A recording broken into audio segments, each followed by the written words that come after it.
तो hello guys, आज बात करते हैं डिसीजंस की। आज का टॉपिक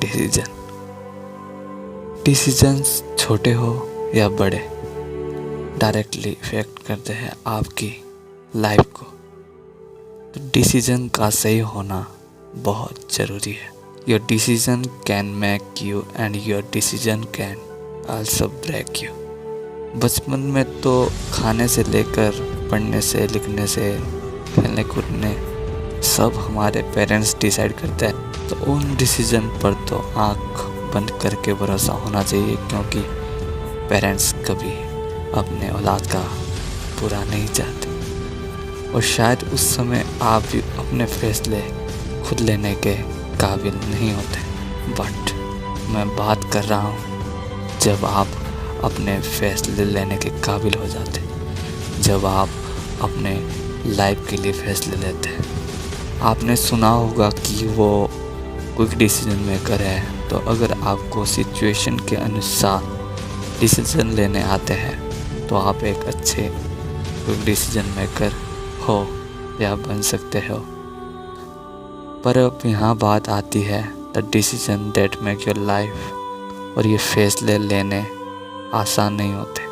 तो इसी से रिलेटेड आज की स्टोरीज, जिसमें 2 कैरेक्टर है स्टोरीज में। कैरेक्टर नंबर 1 बचपन से ही पढ़ाई लिखाई में बहुत अच्छा है, खेल कूद में भी अच्छा है, और उसके पेरेंट्स ने उसे अच्छे स्कूल में डाला है। जब वो थोड़ा बड़ा हुआ तो वो कुछ डिसीजन लेता है कि मैंने आगे अपनी लाइफ में करना क्या है।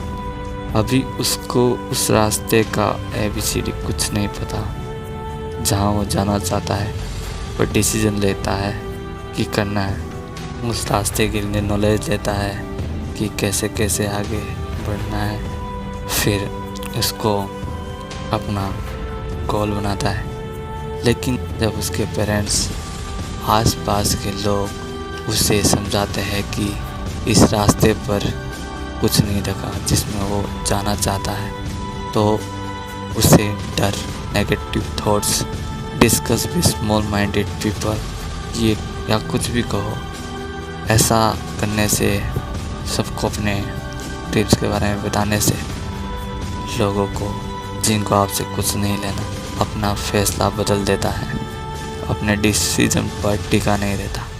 डिसीजन पेरेंट्स और अपने खास फ्रेंड्स, ब्रदर सिस्टर के बीच ही रहने दो। अगर डिसीजन बड़ा है, लाइफ के लिए है, अगर आप आते जाते लोगों को सुनाने लगेंगे तो लोग एक इल्यूजन क्रिएट करते हैं जिसका रियल लाइफ में कोई अस्तित्व ही नहीं है, कि ऐसा हो जाएगा अगर तू ये करेगा।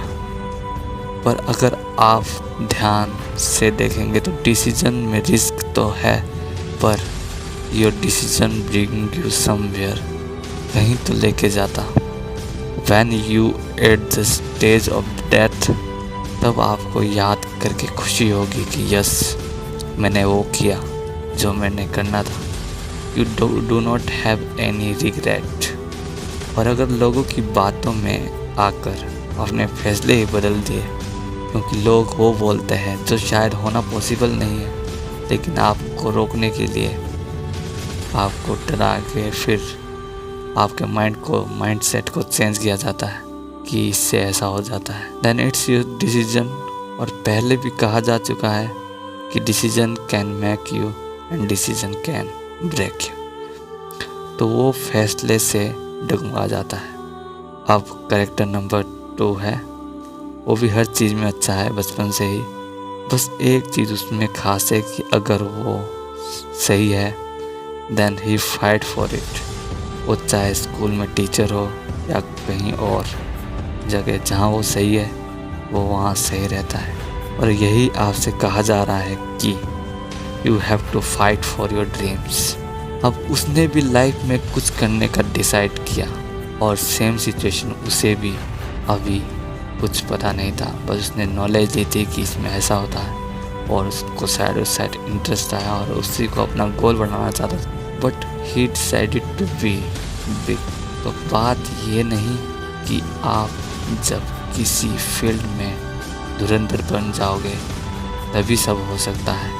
सब चीज़ों की स्टेज होती है। सक्सेस पाने के लिए 4 जोन्स होते हैं और इंसान 1-2 जोन को ही पार कर पाता है। सबसे पहले होता है कंफर्ट जोन। सक्सेस पाने के लिए सबसे पहले तो अपने कंफर्ट जोन से बाहर आना पड़ता है। कंफर्ट जोन से बाहर आना मतलब वो चीज़ जिसमें आपकी लाइफ सिंपल चल रही है, कुछ खास नहीं हो रहा, कुछ परेशानी वगैरह, कुछ कठिनाइयाँ सामने नहीं आ रही, तो आप अपने कंफर्ट जोन में है। और अगर आप कंफर्ट जोन से बाहर आते हैं तो अगला जोन आता है और इस जोन को बहुत कम लोग पार कर पाते हैं। जो कंफर्ट जोन से निकले पहले तो कंफर्ट जोन से ही नहीं निकल पाते लोग। फिर जब अगला आता है तो वो है फेयर जोन, डर। और इस जोन में बहुत लोग उलझे रह जाते हैं। फेयर जोन, क्योंकि फेयर जोन को क्रैक करने के बाद ही आपका असलियत में लर्निंग जोन, नेक्स्ट स्टेप तैयार हो पाता है वास्तव में। नहीं तो अगर आप डर डर के चीज़ें या छुपा के ऐसी चीज़ें करेंगे तो शायद आप उस लेवल की नॉलेज के ना कर पाए जैसा उस चीज़ के लिए चाहिए।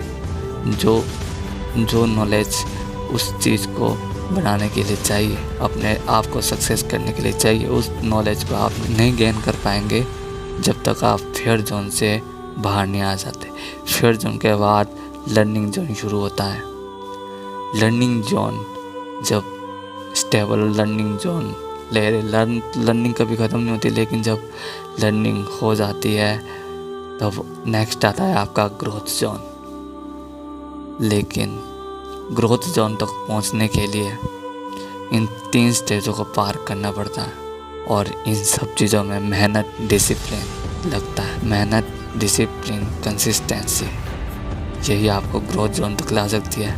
और ग्रोथ जोन के बाद आपको सक्सेस मिल जाती है। आप अपने कंफर्ट जोन से तो बाहर आ जाते हैं, लेकिन फेयर जोन को छोड़कर फेयर जोन में उसको उस पार्ट को टच करे बगैर, उस जोन को ख़त्म करे बगैर आप लर्निंग जोन में चले जाते हैं। But you have to break the fear zone first, तब आप लर्निंग जोन को पहले से बेहतर तरीके से जी पाएंगे या लर्निंग जोन पहले से बेहतर तरीके से कर पाएंगे। और ग्रोथ जोन तो सबको प्यारा लगता है। ग्रोथ जोन तभी आएगा जब इन 3 जोनों को पार कर देंगे। और ग्रोथ जोन में तो आपको शाबाशियाँ, बढ़ाइयाँ मिलनी शुरू हो जाती है और देन यू सक्सीड, और उसके बाद आप सफल हो जाते हैं। बट फॉर दैट फर्स्टली आपको स्ट्रॉन्ग डिसीजन लेना पड़ेगा और उसके बाद उस डिसीजन पर कायम रहना पड़ेगा। ये सब चीज़ें उसके बाद ही शुरू होती है। डिसीजन के बाद ही आपका कंफर्ट जोन टूटेगा, फेयर जोन टूटेगा, लर्निंग जोन आएगा, growth zone, then you success. वापस कहानी पर आ जाते हैं। You must have to fight for your dreams. और वो पेरेंट्स को समझा के वो फिर पेरेंट्स किसी ना किसी तरीके से मान जाते हैं, और नहीं मानते तो शायद वो खुद ही चला जाता वहाँ, खुद ही अपने ड्रीम्स को पूरे करने निकल जाता, क्योंकि उसे पता है कि वो कोई गलत काम नहीं कर रहा है और वो लड़का वो करके दिखाता है जो उसने करना था। और उसके बाद पेरेंट्स भी कहते हैं गर्व से कि दैट इज़ आवर सन। इस लाइन से बड़ी उनके लिए कोई सक्सेस नहीं, तब उनके बेटे के नाम से वो जाने जाते। तो अपने डिसीजंस पे कायम रहे और स्ट्रॉन्ग डिसीजन लें और then crack the comfort zone, fear zone, learning zone, growth zone, then success. मिलते हम आपको अपनी अगली वीडियो में। तब तक के लिए जीते रहे अपने ड्रीम्स और fight for your dreams. Bye guys.